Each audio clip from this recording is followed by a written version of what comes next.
Hello, നമസ്കാരം. കണ്ണഞ്ചിപ്പിക്കുന്ന വളർച്ച, കണ്ണു ചിമ്മി തുറക്കും മുമ്പേ വീഴ്ച. പറഞ്ഞു വരുന്നത് രാഹുൽ മാങ്കൂട്ടത്തിൽ MLA-യുടെ കാര്യമാണ്. തുടരെ ലൈംഗികാരോപണങ്ങൾ ഉയർന്നപ്പോഴും 2 തവണ കേസായപ്പോഴും ഹൂ കെയേഴ്സ് എന്ന ഭാവത്തിലായിരുന്നു രാഹുൽ. പക്ഷേ 3-ാം പരാതിയിൽ രാഹുലിന്റെ എല്ലാ കണക്കുകൂട്ടലും തെറ്റിച്ച് പോലീസിന്റെ സർജിക്കൽ സ്ട്രൈക്ക്.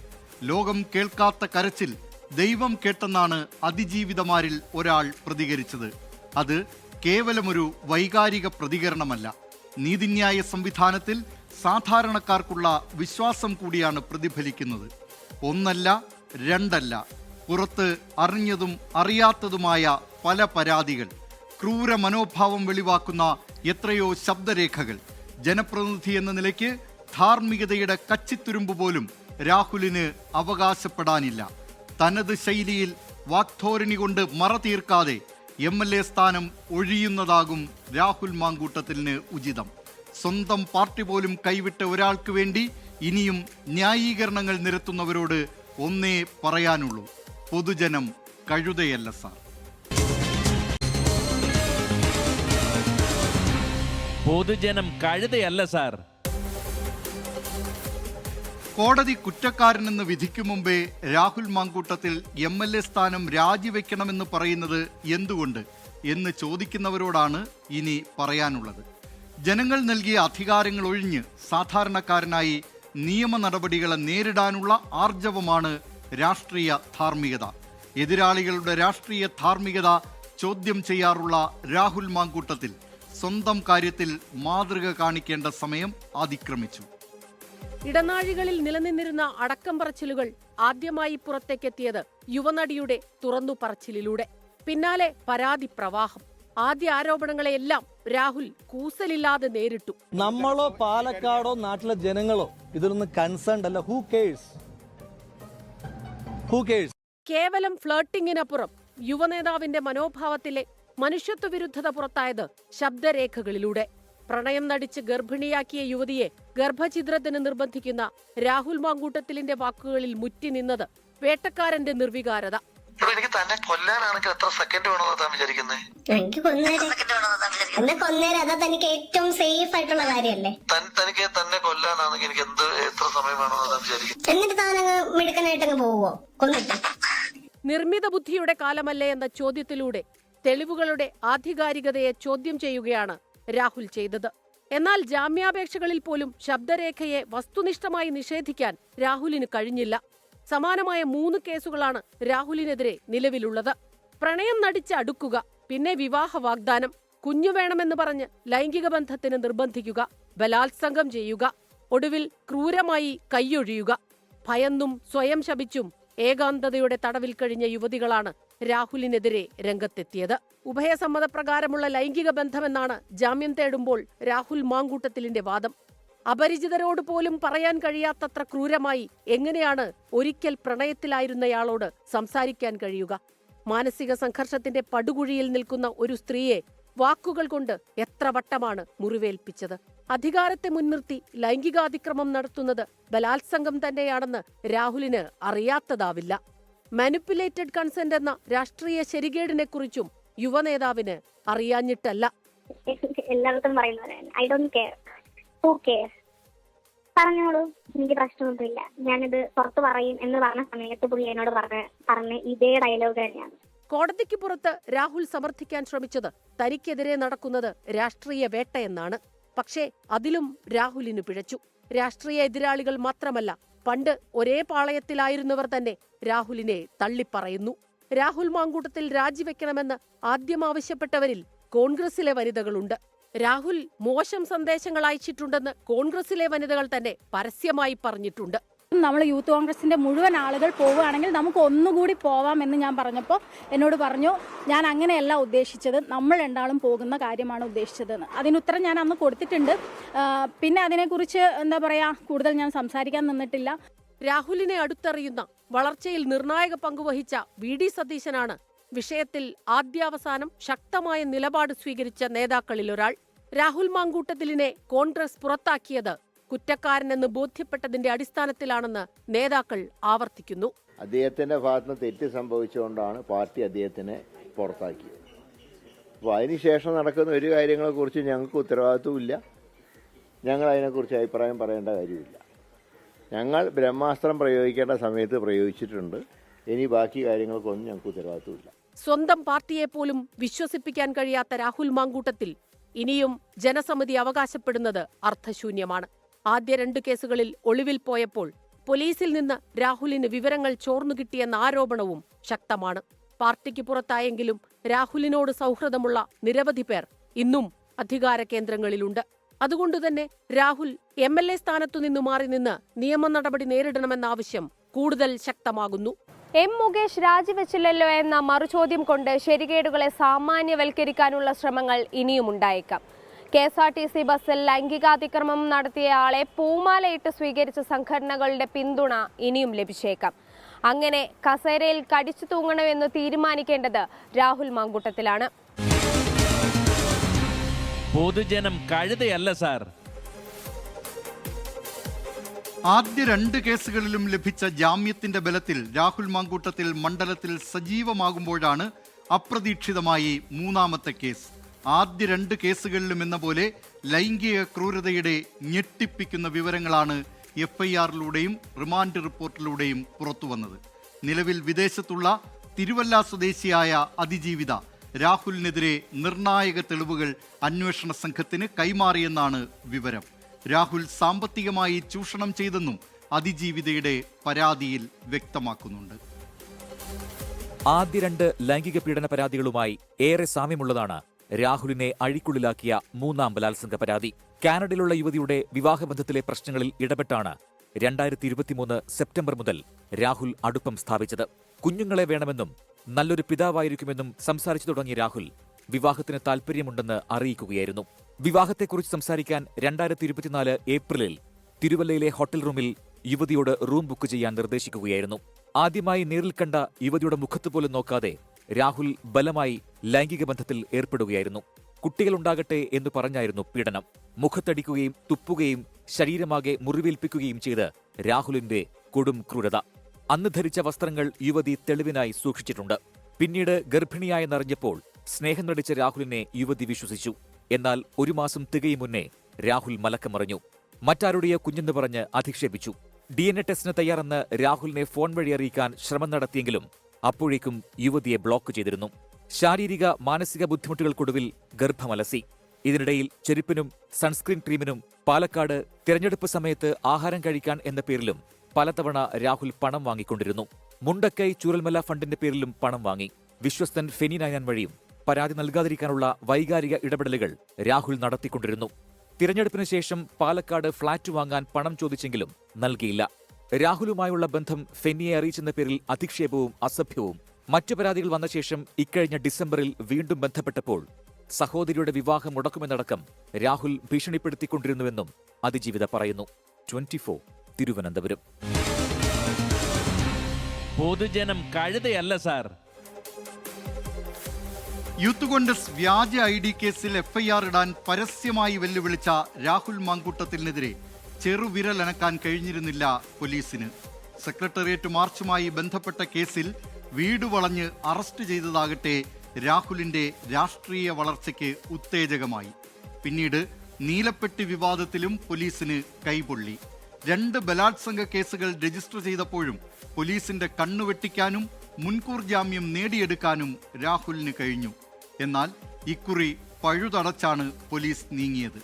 ഉപതെരഞ്ഞെടുപ്പ് സമയത്ത് നീലട്രോളി വിവാദമുണ്ടായ അതേ ഹോട്ടലിൽ നിന്നാണ് രാഹുലിനെ പോലീസ് കസ്റ്റഡിയിലെടുത്തത്.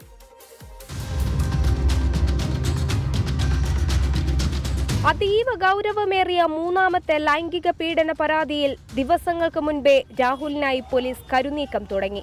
രാഹുൽ മാങ്കൂട്ടത്തിലിനെ കസ്റ്റഡിയിലെടുക്കാനുള്ള ഒരുക്കങ്ങളിലായിരുന്നു ഇന്നലെ വൈകിട്ട് പോലീസ്. അർദ്ധരാത്രിയോടെ ഷൊർണൂർ ഡിവൈഎസ്പിയുടെ നേതൃത്വത്തിലുള്ള സംഘം KPM റീജൻസിയിൽ. ഹോട്ടലിലെ റിസപ്ഷനിലുള്ളവരുടെ ഫോണുകൾ അന്വേഷണ സംഘം പിടികൂടി. രാഹുലിന്റെ ഡ്രൈവറും സഹായിയും പുറത്തുപോയി എന്ന് ഉറപ്പിച്ചതിനു ശേഷമായിരുന്നു നടപടി. ശേഷം 12:15 രാഹുൽ താമസിച്ചിരുന്ന 2002 മുറിയിലെത്തി. വാതിലിൽ തട്ടിയെങ്കിലും രാഹുൽ വാതിൽ തുറന്നില്ല. കസ്റ്റഡി രേഖപ്പെടുത്താൻ എത്തിയതാണെന്ന് പോലീസ് പറഞ്ഞതോടെ 12:30 വാതിൽ തുറന്നു. 2 വാഹനങ്ങളിലായി എത്തിയ 8 പേരടങ്ങിയ പോലീസ് സംഘം രാഹുലിനെ കസ്റ്റഡിയിലെടുത്തു.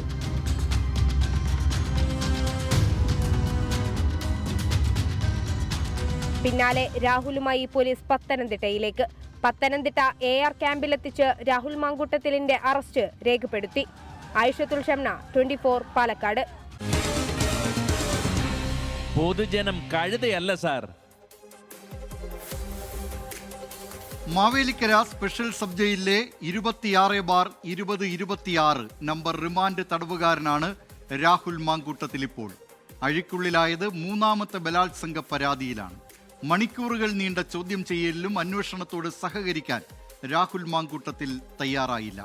വിവാഹിതയെന്ന് അറിയാതെയാണ് യുവതിയുമായി അടുത്തതെന്നാണ് ജാമ്യ ഹർജിയിൽ രാഹുലിന്റെ വാദം. വിവരങ്ങളുമായി പത്തനംതിട്ടയിൽ നിന്ന് ഷിജോ കുര്യൻ ചേരുന്നു. ഷിജോ, രാഹുൽ മാങ്കൂട്ടത്തിൽ ഇപ്പോൾ ജയിലിലാണ്. എന്തൊക്കെയാണ് കൂടുതൽ വിവരങ്ങൾ?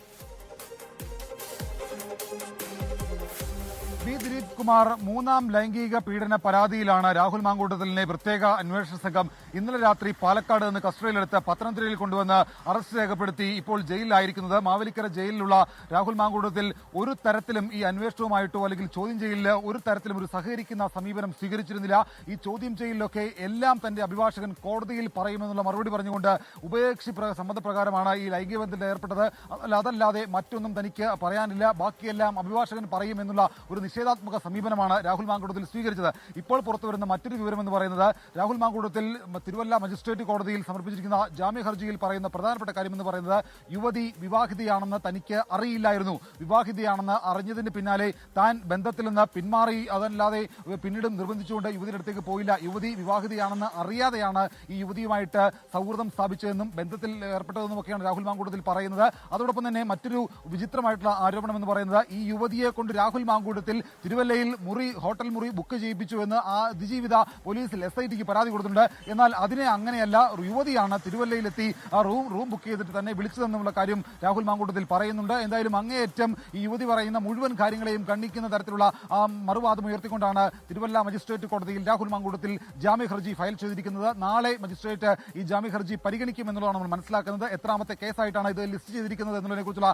വിവരങ്ങൾ കുറച്ചുകൂടി കഴിഞ്ഞാൽ മാത്രമേ നമുക്ക് ലഭ്യമാവുകയുള്ളൂ. നാളെ എന്തായാലും ജാമ്യ ഹർജി പരിഗണിക്കും. സ്വാഭാവികമായിട്ടും കീഴ്ക്കോടതി ആയതുകൊണ്ട് തന്നെ ഈ ജാമ്യ ഹർജി തള്ളാനുള്ളൊരു സാധ്യതയാണ് കൂടുതലായിട്ടുള്ളത്. കാരണം അത്രയും കണ്ടുള്ള തെളിവുകൾ നിലവിൽ SIT ശേഖരിച്ചിട്ടുണ്ട്. അതിനപ്പുറത്തേക്ക് രാഹുലിന്റെ ജാമ്യ ഹർജി തള്ളിയാൽ രാഹുലിന്റെ അഭിഭാഷക സംഘം ജില്ലാ കോടതിയെ സമീപിക്കും. എന്തായാലും രാഹുലിന് കുറേയധികം നിയമ നടപടികളുമായിട്ട് മുന്നോട്ട് പോകേണ്ടി വരും. അങ്ങേയറ്റം സാധ്യമായ എല്ലാ തെളിവുകളും SIT ശേഖരിച്ചിട്ടുണ്ട്. ഇനിയിപ്പോൾ ശാസ്ത്രീയ സാഹചര്യ തെളിവുകൾ കൂടി മാത്രം SITക്ക് ശേഖരിച്ചാൽ മതി. അതിലേക്ക് വളരെ വേഗം കടക്കാനാണ് SIT തീരുമാനിച്ചിരിക്കുന്നത്. അതിനുവേണ്ടി കസ്റ്റഡി അപേക്ഷ SIT നാളെ കൊടുക്കുമെന്നുള്ള ചില സൂചനകൾ കൂടി ലഭിച്ചിട്ടുണ്ട്. ഒരുപക്ഷെ അക്കാര്യം കുറച്ചുകൂടി കഴിയുമ്പോൾ നമുക്ക് കൂടുതൽ വ്യക്തത വരുത്തി നൽകാൻ കഴിയും. ദിലീപ് കുമാർ, വിവരങ്ങൾ നൽകിയത് പത്തനംതിട്ടയിൽ നിന്ന് ഷിജോ കുര്യൻ. ഉന്നതർക്കെതിരെ പരാതി ഉന്നയിക്കുമ്പോഴുണ്ടാകുന്ന പ്രത്യാഘാതങ്ങളാണ് പലരെയും എല്ലാം സഹിച്ച് ഒതുങ്ങിക്കൂടാൻ നിർബന്ധിതരാക്കുന്നത്. പരാതിക്കാരെ നിശബ്ദരാക്കാൻ സൈബർ അധിക്ഷേപം ആയുധമാക്കുന്നതിന്റെ ഏറ്റവും വ്യക്തമായ ഉദാഹരണമാണ് രാഹുൽ മാങ്കൂട്ടത്തിൽ കേസിൽ കണ്ടത്. ഇവിടെ അതിജീവിതമാർ മാത്രമല്ല, കുറ്റാരോപിതനെതിരെ നിലപാടെടുത്ത പ്രതിപക്ഷ നേതാവിനെതിരെ പോലും സൈബർ ആക്രമണമുണ്ടായി. അധിക്ഷേപം കൊണ്ട് എതിർ ശബ്ദങ്ങളെ നിശബ്ദരാക്കുന്ന ക്രിമിനൽ സംഘങ്ങൾക്ക് കൂച്ചുവിലങ്ങിടേണ്ട സമയം അതിക്രമിച്ചിരിക്കുന്നു. UDFന്റെ സൈബർ വിങ്ങിൽ താരപരിവേഷമുള്ള നേതാവാണ് രാഹുൽ മാങ്കൂട്ടത്തിൽ. രാഹുലിനെതിരെ ആദ്യം ആരോപണമുന്നയിച്ച റിനി ആൻ ജോർജിനെ നേരിടേണ്ടി വന്നത് രൂക്ഷമായ സൈബർ ആക്രമണമാണ്. മുഖമില്ലാത്തവരുടെ അധിക്ഷേപങ്ങൾക്ക് മുന്നിൽ തളരില്ല എന്ന് ആർജവത്തോടെ പ്രഖ്യാപിച്ച റിനി മുഖ്യമന്ത്രിക്കും DGPക്കും പരാതി നൽകി. കൂടുതൽ പരാതികൾ ഉയർന്നപ്പോൾ രാഹുലിനെതിരെ രംഗത്തെത്തിയ കോൺഗ്രസിന്റെ വനിതാ നേതാക്കൾക്കും രക്ഷയുണ്ടായില്ല. ഉമാ തോമസിനെയും ഷാനിമോൾ ഉസ്മാനെയുമെല്ലാം സൈബർ വെട്ടുകിളികൾ വ്യക്തിഹത്യ നടത്തി. രാഹുൽ മാങ്കൂട്ടത്തിനെതിരെ കർശന നിലപാടെടുത്തതിന്റെ പേരിൽ പ്രതിപക്ഷ നേതാവ് VD സതീശനു പോലും സൈബർ ആക്രമണം നേരിടേണ്ടി വന്നു. അനുയായികൾ എന്ന പേരിൽ ന്യായീകരണവാദങ്ങൾ നിരത്തുന്ന പ്രൊഫൈലുകൾക്ക് വിധേയത്വം പാർട്ടിയോടല്ല, വ്യക്തിയോടാണെന്ന് ഇതോടെ വ്യക്തമായി. സ്ത്രീകൾക്കെതിരായിട്ടാണ് ഏറ്റവും കൂടുതൽ സൈബർ ആക്രമണങ്ങൾ നടക്കുന്നത്. അത് രാഷ്ട്രീയ പ്രവർത്തകരായ സ്ത്രീകൾക്കെതിരെയുണ്ട്, മാധ്യമപ്രവർത്തകരായ സ്ത്രീകൾക്കെതിരെയുണ്ട്, സാധാരണക്കാരികളായ പാവങ്ങളായ സ്ത്രീകൾക്കെതിരെയുണ്ട്. നമുക്കെതിരെ സ്ഥിരമായിട്ടുണ്ട്. എന്തൊക്കെയാണ് പറയുന്നതെന്ന് പറയുന്നവർക്ക് പോലും ബോധമില്ല. പക്ഷേ അതിനെ നിയന്ത്രിക്കാനുള്ള ഫലപ്രദമായ ഒരു നിയമത്തിന്റെ അപര്യാപ്തതയുണ്ട്. നിർബന്ധിത ഗർഭചിത്രത്തിന് വിധേയയായ അതിജീവിതയോടും സൈബർ വെട്ടുകിളികൾക്ക് കരുണയുണ്ടായില്ല. അതിജീവിതയുടെ പേരുവിവരങ്ങൾ വെളിപ്പെടുത്തുന്ന തരത്തിലാണ് ഉന്നത സ്ഥാനത്തിരിക്കുന്നവർ പോലും പ്രതികരിച്ചത്. അധിക്ഷേപ വീഡിയോകൾ ആവർത്തിച്ച രാഹുൽ ഈശ്വറും അറസ്റ്റിലായി, ജയിലിൽ കിടന്നു. എന്നിട്ടും തിരുത്താൻ തയ്യാറല്ല എന്ന് വെല്ലുവിളി. കോൺഗ്രസ് നേതാവ് സന്ദീപ് വാര്യരും സമാന കേസിൽ പ്രതിയാണ്. കോൺഗ്രസ് നടപടിയെടുത്തിട്ടില്ല. നടിയെ ആക്രമിച്ച കേസിലും ഹേമ കമ്മിറ്റി റിപ്പോർട്ടിനെ തുടർന്നുണ്ടായ വെളിപ്പെടുത്തലുകളിലുമെല്ലാം പരാതിക്കാരെ വ്യക്തിഹത്യ നടത്തി നിശബ്ദരാക്കുന്ന രീതിയാണ് കണ്ടത്. പണം കൊടുത്ത് ഇത്തരം സൈബർ വെട്ടുകിളികളെ രംഗത്തിറക്കുന്നവർ പോലുമുണ്ട്. സൈബർ വിചാരണ നേരിടാൻ കരുത്തില്ലാതെ പലർക്കും ഒതുങ്ങിക്കൂടേണ്ടിവരുന്നു. സമൂഹമാധ്യമങ്ങളെ ആശയ സംവാദങ്ങൾക്കുള്ള വേദിയാക്കേണ്ടതിന് പകരം വ്യക്തി അധിക്ഷേപങ്ങൾ കൊണ്ട് മലിനമാക്കുന്ന രീതി പരിഷ്കൃത സമൂഹത്തിന് മാതൃകയല്ല. ശക്തമായ നിയമ നടപടികളിലൂടെ ഇത്തരം പ്രവണതകളെ ചെറുക്കേണ്ടത് അത്യാവശ്യമാണ്. News desk 24. പൊതുജനം കഴുതയല്ല സാർ. കോൺഗ്രസിന്റെ മൃദുഭാഷാ ശൈലിയെ മാറ്റിമറിച്ചാണ് രാഹുൽ മാങ്കൂട്ടത്തിൽ യുവാക്കൾക്കിടയിൽ ശ്രദ്ധേയനായത്. പ്രതിയോഗികളെ കടുത്ത ഭാഷയിൽ ആക്രമിക്കുന്ന രാഹുൽ മാങ്കൂട്ടത്തിൽ പലപ്പോഴും വ്യക്തി അധിക്ഷേപങ്ങൾക്കും മടിച്ചില്ല. എന്നാൽ ആ വാക്കുകൾ പലതും രാഹുലിനെ തിരിഞ്ഞുകൊത്തുന്നതാണ് പിന്നീട് കണ്ടത്. പത്തനംതിട്ട അടൂരുകാരനായ രാഹുൽ മാങ്കൂട്ടത്തിൽ കോൺഗ്രസിന്റെ വക്താവായി ചാനൽ ചർച്ചകളിൽ പ്രത്യക്ഷപ്പെട്ടു തുടങ്ങിയതോടെയാണ് സംസ്ഥാന രാഷ്ട്രീയത്തിൽ ശ്രദ്ധേയനായത്. കാര്യങ്ങൾ പഠിച്ചുള്ള വരവ്, കൃത്യമായ അവതരണം, ഉരുളക്കുപ്പേരി പോലുള്ള മറുപടികൾ കോൺഗ്രസ് അനുഭാവികളായ യുവാക്കൾക്കിടയിൽ രാഹുൽ അതിവേഗം സ്ഥാനമുറപ്പിച്ചു. UDF സൈബറിടങ്ങളിൽ രാഹുൽ, ഷാഫി, ഫിറോസ് ത്രയം ആവേശം തീർത്തു. യൂത്ത് കോൺഗ്രസ് അധ്യക്ഷ സ്ഥാനത്തേക്കുള്ള തിരഞ്ഞെടുപ്പിൽ വ്യാജ ID കാർഡ് നിർമ്മിച്ചുവെന്നതാണ് രാഹുലിനെതിരെ ഉയർന്ന ആദ്യ ആരോപണം. വ്യാജനം ഇരട്ടപ്പേരിട്ട രാഷ്ട്രീയ എതിരാളികൾക്ക് മുന്നിൽ കേസെടുക്കാൻ വെല്ലുവിളിച്ച് രാഹുലിന്റെ പ്രകടനം. പിന്നെ എന്നെ പറ്റി പറഞ്ഞു, ഞാനത് കാര്യമാക്കുന്നില്ല. എന്തോ വ്യാജനം ആണല്ലടന്നൊക്കെ 1.5 വർഷമായിട്ട് ഏത് വാഴയാണ് കേരളത്തിന്റെ ആഭ്യന്തരമന്ത്രി? 1.5 വർഷമായിട്ട് എനിക്കെതിരെ ഇവരെയൊക്കെ DYFIയുടെ നേതാക്കന്മാർ കൊടുത്ത ഒരു കേസിൽ തിരിഞ്ഞും മറിഞ്ഞും കിടന്ന എത്ര പോലീസാണ് അന്വേഷിച്ചത്? ക്രൈം ബ്രാഞ്ചിനെ കൊണ്ടുവന്നില്ലേ? എത്ര കേരള പോലീസിനെ കൊണ്ടുവന്നു? ഇങ്ങനെ ഒരു നാണവും മാനവും ഇല്ലാതെ വ്യാജ വ്യാജ വ്യാജ എന്ന കരയാനല്ലാതെ ഒരു FIR എടുപ്പിക്കാൻ നിങ്ങളുടെയൊക്കെ ആഭ്യന്തര വാഴയ്ക്ക് കഴിഞ്ഞിട്ടുണ്ടോ? രാഷ്ട്രീയ മര്യാദയുടെ സീമകൾ ലംഘിച്ചെങ്കിലും എടോ വിജയ, ആഭ്യന്തര വാഴ തുടങ്ങിയ പരാമർശങ്ങൾ സൈബറിടങ്ങളിൽ രാഹുലിന്റെ റീച്ച് കൂട്ടി. ബലാത്സംഗ കേസുകളെ തുടർന്ന് രാഹുൽ ഒളിവിൽ പോയപ്പോൾ FIR ഇടാൻ വെല്ലുവിളിച്ച പഴയ പ്രസംഗം CPIMകാർ കുത്തിപ്പൊക്കി. പൊതിച്ചോർ വിതരണത്തിനെതിരെ നടത്തിയ പരാമർശം രാഹുലിനെ DYFIക്കാരുടെ ചിരകാല ശത്രുവാക്കി. DYFIക്കാരൻ പൊതിച്ചോറിന്റെ മറവിൽ ചെയ്തിട്ടുള്ള നൂറുകണക്കിനായ കൊള്ളരുതായ്മകളെ പറ്റി വളരെ വിശദമായി തന്നെ സൂചിപ്പിക്കാനായിട്ട് നമ്മൾ തയ്യാറാണ് എന്ന് സൂചിപ്പിക്കാനായിട്ട് രാഹുൽ ഒളിവിൽ പോയതിന്റെ വാർത്ത പ്രസിദ്ധീകരിച്ച പത്രത്തിൽ തന്നെ ചോറ് പൊതിഞ്ഞ് പോലീസ് സ്റ്റേഷന് മുന്നിൽ കാത്തുനിന്ന DYFIയുടെ മധുര പ്രതികാരം.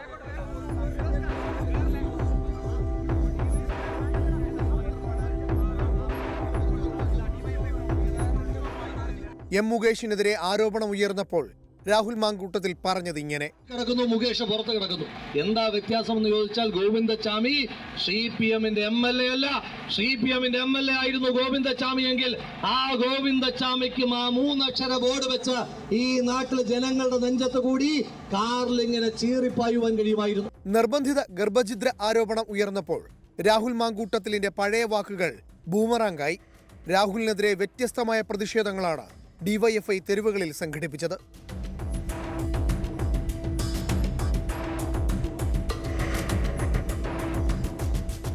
പത്മജ വേണുഗോപാലിനെതിരായ രാഹുലിന്റെ പരാമർശവും ഏറെ വിവാദമായിരുന്നു. ബയോളജിക്കലി അല്ല, പൊളിറ്റിക്കലിയും അതുപോലെ തന്നെ സെക്യുലർ സ്റ്റാറ്റിസ്റ്റിക്സും തന്തയ്ക്ക് പിറക്കാത്ത മകളായി പത്മജ വേണുഗോപാൽ ചരിത്രത്തിൽ ഇടം പിടിക്കും. ചരിത്രത്തിലെ ഏറ്റവും വലിയ ഒറ്റുകാരിയായി, ചരിത്രത്തിലെ പിതൃഘാതക എന്ന പേരിലായിരിക്കും ഇനി പത്മജ അറിയപ്പെടാൻ പോകുക. നിലമ്പൂർ ഉപതെരഞ്ഞെടുപ്പിനിടെ പരിശോധനയ്ക്കായി തടഞ്ഞ ഉദ്യോഗസ്ഥരോട് രാഹുലിന്റെ സമീപനവും അനുകരണീയം ആയിരുന്നില്ല. ഞങ്ങളങ്ങനെ സൂചിപ്പിക്കാൻ നീ വരണ്ട, അതിന്റെ കൈ വെച്ചിരുന്നാൽ മതി. അങ്ങനെ സൂചിക്കുന്ന ആളുകളുമല്ല കേട്ടോ. നിന്റെ സർവീസിനുള്ള പാരിതോഷികം തരാം, അത് തരാം കേട്ടോ.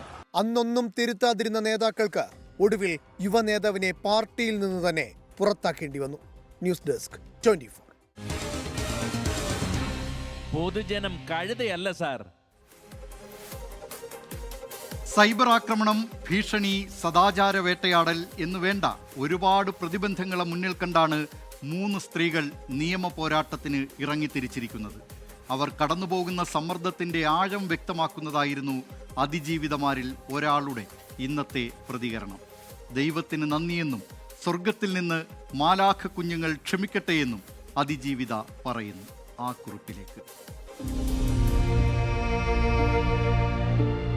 ദൈവമേ നന്ദി.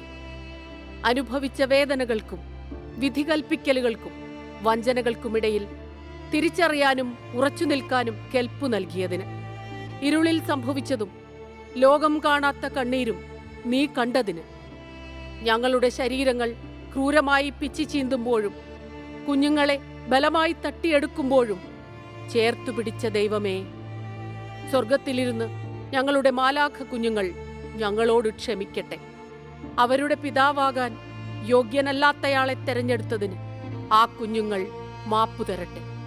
ഞങ്ങളെ സംരക്ഷിക്കാൻ കഴിയാത്ത ലോകത്തിനപ്പുറം ആ പൊന്നുമക്കളുടെ ആത്മാക്കൾ സമാധാനത്തോടെ വിശ്രമിക്കട്ടെ.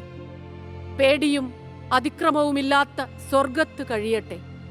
പൊന്നോമനകളെ, ഈ നൊമ്പരപ്പിടച്ചിൽ നിങ്ങളോടെല്ലാം പറയും.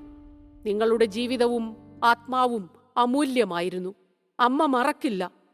നമ്മളിനി കാണും വരെ ഹൃദയം നിറഞ്ഞ് നീയുണ്ട്. അത്രമേൽ ആഴത്തിൽ അതിരുകളില്ലാതെ കുഞ്ഞാറ്റ നീ നിറഞ്ഞുണ്ട്. News desk 24. ഇപ്പോൾ വരുന്ന ഒരു വാർത്തയിലേക്കാണ് ഇനി. രാഹുൽ മാങ്കൂട്ടത്തിനെതിരായ റിമാൻഡ് റിപ്പോർട്ടിൽ പരാമർശിക്കുന്ന തിരുവല്ലയിലെ ഹോട്ടലിലെത്തി അന്വേഷണ സംഘം. റിസപ്ഷൻ ജീവനക്കാരടക്കമുള്ളവരുടെ മൊഴി എടുത്തു. വിവരങ്ങളുമായി ശ്രീജിത്ത് ശ്രീകുമാരൻ ചേരുന്നു പത്തനംതിട്ടയിൽ നിന്ന്. ശ്രീജിത്ത്, പറയൂ.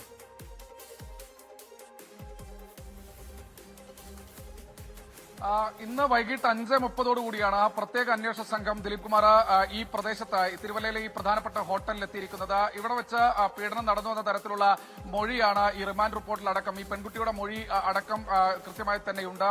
ഇവിടെ എത്തി ആ രജിസ്റ്ററും അതുപോലെ തന്നെ റിസപ്ഷനിലെ ജീവനക്കാരുടെയും മൊഴി രേഖപ്പെടുത്തി. ഇവർ രാഹുൽ മാങ്കൂട്ടത്തിലും ഈ പെൺകുട്ടിയും ഇവിടെ താമസിച്ചു അല്ലെങ്കിൽ ഇവിടേക്ക് വന്നിട്ടുണ്ട് എന്ന തരത്തിൽ മൊഴി നൽകിയെന്നാണ് പ്രാഥമികമായി നമുക്ക് ലഭിക്കുന്ന വിവരം. ഈ മൊഴികളെല്ലാം ചേർത്ത് വിശദമായ മൊഴി രേഖപ്പെടുത്താൻ ഈ പറയുന്ന ജീവനക്കാരെ വീണ്ടും വിളിപ്പിക്കുകയോ അല്ലെങ്കിൽ അന്വേഷണ സംഘം നേരിട്ട് ഈ തിരുവല്ലയിലെ ഹോട്ടലിലെത്തുകയോ ചെയ്യുമെന്നാണ് ഏറ്റവും ഒടുവിൽ മനസ്സിലാക്കുന്നത്. അതായത് അടുത്ത ദിവസം തന്നെ പെൺകുട്ടിയുടെ മൊഴി രേഖപ്പെടുത്താൻ മജിസ്ട്രേറ്റിന് മുൻപിൽ രഹസ്യമൊഴി രേഖപ്പെടുത്താൻ ഇരിക്കെയാണ് ഇത്തരത്തിൽ പഴുതടച്ച ധൃതിയിലുള്ള ഒരു നീക്കത്തിലേക്ക് അന്വേഷണ സംഘം കടന്നിരിക്കുന്നത്. അടുത്ത ദിവസം രാഹുൽ മാങ്കൂട്ടത്തിന്റെ ജാമ്യാപേക്ഷയും പരിഗണിക്കാൻ ഇടയുണ്ട്. സ്വാഭാവികമായി അത്തരത്തിൽ പരിഗണിക്കുമ്പോൾ അന്വേഷണത്തിന്റെ പുരോഗതിയും ഈ ജീവനക്കാരുടെ മൊഴിയും അടക്കം കോടതിയിലെത്തുമെന്നാണ് നമ്മൾ മനസ്സിലാക്കുന്നത്. എന്തായാലും അല്പസമയം മുൻപാണ് ആ പ്രോസസ് പൂർത്തീകരിച്ച് അവർ SIT സംഘം മടങ്ങിയത്. 8-അംഗ സംഘമായിരുന്നു ഉണ്ടായിരുന്നതെന്നാണ് അവിടെ നിന്ന് നമുക്ക് നമ്മുടെ പ്രാദേശിക പ്രതിനിധി നൽകുന്ന വിവരം. എന്തായാലും പൊടുന്നനെ തന്നെ ഇത്തരത്തിൽ നടപടിക്രമങ്ങളിലേക്ക് കടന്ന് രാഹുലിന്റെ ജാമ്യാപേക്ഷയെ എതിർക്കാൻ തന്നെയാണ് ഇത്തരത്തിൽ അന്വേഷണ സംഘം തീരുമാനിച്ചിരിക്കുന്നതെന്നാണ് ഈ ഒരു ഘട്ടത്തിൽ നമ്മൾ മനസ്സിലാക്കുന്നത്. വിവരങ്ങൾ നൽകിയത് പത്തനംതിട്ടയിൽ നിന്ന് ശ്രീജിത്ത് ശ്രീകുമാരൻ. മിനി ബാബു പറയുന്നുണ്ട് ഇന്ന് കമന്റ് വായിക്കാഞ്ഞത് നന്നായി എന്ന്. തീർച്ചയായും ഈ വിഷയത്തിൽ അനുകൂലിച്ചും പ്രതികൂലിച്ചുമൊക്കെ കമന്റ് ബോക്സിൽ നിരവധി പ്രേക്ഷകരാണ് പ്രതികരണങ്ങൾ നടത്തുന്നത്. അത്തരം ഈ അനുകൂലിച്ചും പ്രതികൂലിച്ചുമുള്ള ഇപ്പോൾ അത്തരം ഒരു യുദ്ധത്തിലല്ല നമ്മൾ ഏർപ്പെടേണ്ടത്, പ്രേക്ഷകരും ഏർപ്പെടേണ്ടത് എന്നതാണ് ഏറ്റവും പ്രധാനപ്പെട്ട കാര്യം. ഇപ്പോൾ പ്രേക്ഷകർ 24-ൽ കാണുന്നത്, ആ സ്ക്രീനിൽ കാണുന്ന ദൃശ്യങ്ങൾ, അത് രാഹുൽ മാങ്കൂട്ടത്തിലിനെ ഇന്നലെ കസ്റ്റഡിയിലെടുക്കുന്നതുമായി ഇന്ന് പുലർച്ചെ കസ്റ്റഡിയിലെടുക്കുന്നതുമായി ബന്ധപ്പെട്ട ആ കസ്റ്റഡിയിലെടുക്കുന്നതിൻ്റെ ദൃശ്യങ്ങളാണ് ഇപ്പോൾ പ്രേക്ഷകർ കാണുന്നത്.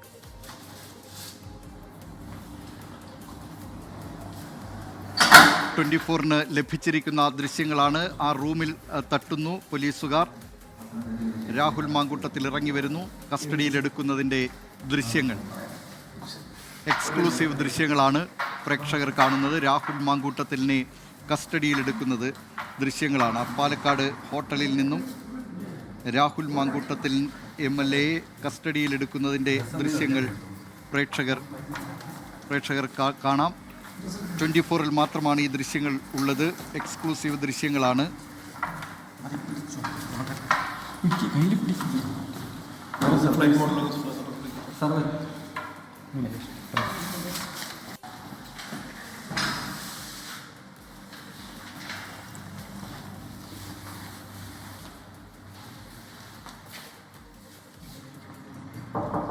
പാലക്കാട്ടെ KPA റീജൻസിയിൽ അവിടെ ആ ഹോട്ടൽ ആണ് രാഹുൽ മാങ്കൂട്ടത്തിൽ താമസിച്ചിരുന്നത്. അവിടെ നിന്നാണ് പോലീസ് പിടികൂടിയത്. ഇപ്പോൾ പാലക്കാട് നിന്ന് ആയിഷത്തുൽ ഷംന ചേരുന്നു. ഷംന, ഈ ദൃശ്യങ്ങൾ വളരെ വ്യക്തമാണ്. പോലീസ് സംഘം എത്തുന്നു, ഡോറിൽ മുട്ടുന്നു, രാഹുൽ മാങ്കൂട്ടത്തിൽ വരുന്നു. ഏതാണ്ട് 15 മിനിറ്റോളം പോലീസ് സംഘം അവിടെ കാത്തിരുന്നു എന്നാണ് മനസ്സിലാക്കാൻ കഴിഞ്ഞത്.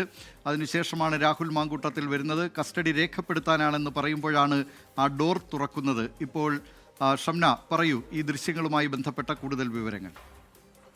ദിലീപ്, അതുതന്നെയാണ് കഴിഞ്ഞ ദിവസം ഈ അതീവ രഹസ്യമായിട്ടായിരുന്നു അന്വേഷണ സംഘം എത്തുന്നത്. അതിനുശേഷം പിന്നീട് രാഹുലിന്റെ ഡ്രൈവറും സഹായിയും ഉൾപ്പെടെ അവർ പുറത്തു പോയി എന്ന് ഉറപ്പിച്ചതിന് ശേഷമാണ് അന്വേഷണ സംഘം രാഹുലിന്റെ ഈ താമസിക്കുന്ന KPM ഹോട്ടലിൽ കയറുന്നതും 2002 മുറിയിലേക്ക് പോകുന്നതും. പക്ഷെ അതിനുശേഷം ഡോർ തട്ടുമ്പോൾ രാഹുൽ വാതിൽ തുറക്കുന്നില്ല. ഈ സംഭവം നടക്കുന്നത് രാത്രി 12:15 അതിനുശേഷം രാഹുലിനോട് പുതിയൊരു കേസ് വന്നിട്ടുണ്ട്, താങ്കളെ കസ്റ്റഡിയിൽ എടുക്കാനാണ് വന്നത് എന്ന് അറിയിച്ചതിന് ശേഷമാണ് പിന്നീട് രാഹുൽ വാതിൽ തുറക്കുന്നത്. അങ്ങനെ 12:30 കൂടിയാണ് പിന്നീട് രാഹുലിനെ കസ്റ്റഡിയിൽ എടുക്കുന്നത്. ഈ ആദ്യഘട്ടത്തിലൊക്കെ ഈ അന്വേഷണ സംഘത്തിൽ ഉണ്ടായിരുന്ന പാലക്കാട് ഉദ്യോഗസ്ഥർ ഉൾപ്പെടെ നമ്മളോട് പറഞ്ഞിരുന്നത് ആദ്യഘട്ടത്തിൽ രാഹുലിനെ അറിയിക്കുമ്പോൾ രാഹുൽ പുറത്തു വരാൻ തയ്യാറായിരുന്നില്ല, ചില ഈ അന്വേഷണ സംഘവുമായി സഹകരിക്കുന്ന മട്ടായിരുന്നില്ല. പക്ഷെ പിന്നീട് താങ്കളെ ഒരു MLA ആണ്, ബലം പ്രയോഗിക്കരുത്, കസ്റ്റഡിയിൽ എടുത്തേ മതിയാവും, കൃത്യമായ തെളിവുകൾ ഉണ്ട് എന്നൊക്കെ അറിയിച്ചതിനെ തുടർന്നാണ് 15 മിനിറ്റിന് ശേഷം രാഹുൽ പുറത്തിറങ്ങിയത്. അങ്ങനെയാണ് ഈ KPMൽ നിന്ന് രാഹുലിനെ കസ്റ്റഡിയിൽ എടുക്കുന്നത്. ദിലീപ് കുമാർ, രാഹുൽ മാങ്കൂട്ടത്തിലിനെ ഇന്ന് പുലർച്ചെ പാലക്കാട്ടെ ഹോട്ടലിൽ നിന്ന് പോലീസ് സംഘം കസ്റ്റഡിയിലെടുക്കുന്നതിൻ്റെ എക്സ്ക്ലൂസീവ് ദൃശ്യങ്ങളാണ് പ്രേക്ഷകർ കണ്ടുകൊണ്ടിരിക്കുന്നത്. പാലക്കാട് നിന്ന് വിവരങ്ങൾ നൽകിയത് ആയിഷത്തുൽ ഷംന. പൊതുജനം കഴുതയല്ല സർ എന്ന ഈ പരിപാടിയിലൂടെ പ്രേക്ഷകർക്കും നിങ്ങൾ നേരിടുന്ന വിഷയങ്ങൾ വാർത്തയാക്കാം. സ്ക്രീനിൽ കാണുന്ന വാട്സാപ്പ് നമ്പറിലേക്ക് വിശദാംശങ്ങൾ അയയ്ക്കുക. പൊതുജനം കഴുതയല്ല സാർ @gmail.com എന്ന മെയിൽ ID-യിലും നിങ്ങൾക്ക് വാർത്തകളും വിശേഷങ്ങളുമൊക്കെ അറിയിക്കാവുന്നതാണ്.